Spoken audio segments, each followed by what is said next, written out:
Look, today there's gonna be no nonsense, okay? We're just gonna have an extremely normal one. Tech news, no jokes, that's it. What are you doing? Oh! Normal tech news! Oh no! This guy.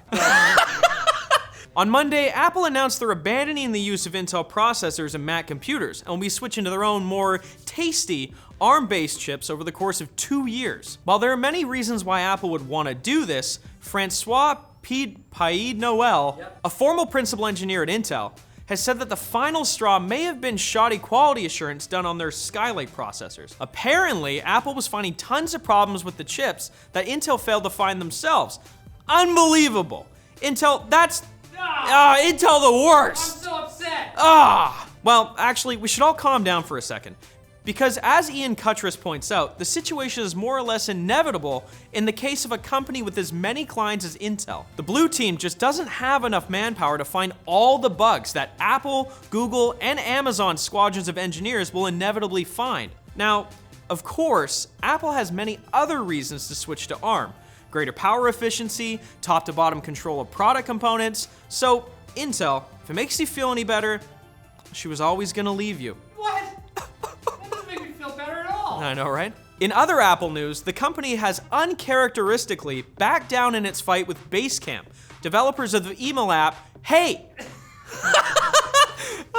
The app has been definitively approved for the App Store and will not be required to include an in-app subscription option, which was the primary point of contention in the spat. Basecamp did have to add a 14-day free trial using a burner email account, but users will still be able to sign up using a $99 yearly subscription on their website, thus allowing Basecamp to avoid paying Apple the 30% App Store revenue cut. Smart. The news is a big deal not only because Apple actually listened to the little guy and made changes, but also because Apple is under multiple antitrust investigations over the way it handles the App Store. So, wait. That might be exactly why they gave it. Oh. See, there's an Apple I recognize. I thought I was having a stroke. Oh, are you okay? I'm good. And Facebook has also caved outside pressure, announcing they'll label some posts that violate their platform's policies, but are newsworthy enough to keep on the public record.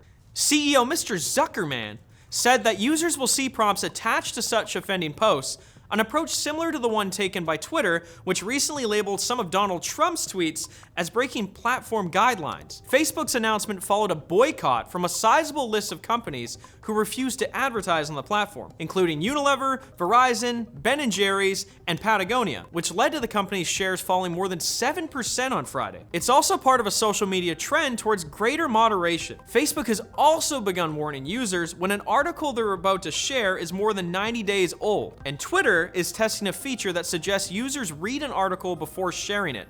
Wow, what a thought. What a thought. Like, imagine if everyone actually did that. I think we'd have a utopia already. Climate change over? Gone. World hunger solved. Bam. Now it's time for Quick Bits, brought to you by Displate. Wow. Look at this little tree. What? You got some regular posters on your wall? Are you living in the olden times? Get yourself a Displate. They have a magnetic mounting system that decreases the risk of damaging your walls and lets you switch between displays easily. There's over 800,000 unique designs, and they even have the LTT collection now too. I think they've even got one of Riley. They've also got a 100-day return policy, and they plant one tree for every print sold, so they're actually good people. You can use code Techlinked at checkout to get 15% off. Crazy. Check it out at the link below. Spoiler, there's probably not one of Riley. Oh, okay. I think there's one of other people though. There's definitely one of James.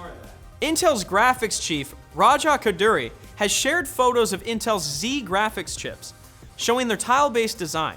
So in case you were worried that Z would be limited to integrated graphics, baby, the big boys are coming. But will the blue big boys be better than Nvidia's big babies? Baby, best beware. What? Microsoft has announced they're permanently closing all of their retail stores, but apparently no employees will be laid off. Retail team members will apparently continue to serve customers on the online store, which will be adding new features like video chat support and virtual workshops. Oh, you know why this happened? No Genius Bar. Should have had the Genius Bar, guys. Geniuses. If an FCC filing is any indication, we're probably going to see Google finally launch the Pixel 4a soon. Although you'll be out of luck if you were hoping for a cheaper phone with the Pixel 4's built-in radar depth sensing capabilities. for some reason. Why would you want that? You shouldn't. Wrong. New leaks also point to an imminent release of Google's Sabrina Android TV dongle, and you know me, I love a good dongle. I do love dongles, yeah. Dongle man. All over the place. iOS 14, which is in beta right now, has a new clipboard monitoring feature, which exposed the fact that TikTok has been grabbing users' clipboard data every time they type anything in the app. TikTok says it's an anti-spam feature, but they still removed it after the discovery. Just goes to show, you should probably get off TikTok, you absolute thought. And actors everywhere are officially out of a job because a robot named Erica has been cast as the first artificially intelligent actor in an upcoming sci-fi film, B. Is that what it's called? It's called B. B, just lowercase b. Yep. Love it. Erica's creators apparently taught her method acting, so I guess the filmmakers can look forward to her being a huge dick to everyone on set. She's embedded in the role, you don't understand. She's an artist. It's art. Magnificent. I don't even understand why I'm still talking. So this episode is over. Come back on Monday for more tech news generated by humans just like the good old days. Or will it be? Spoiler, tune in on Monday to find out.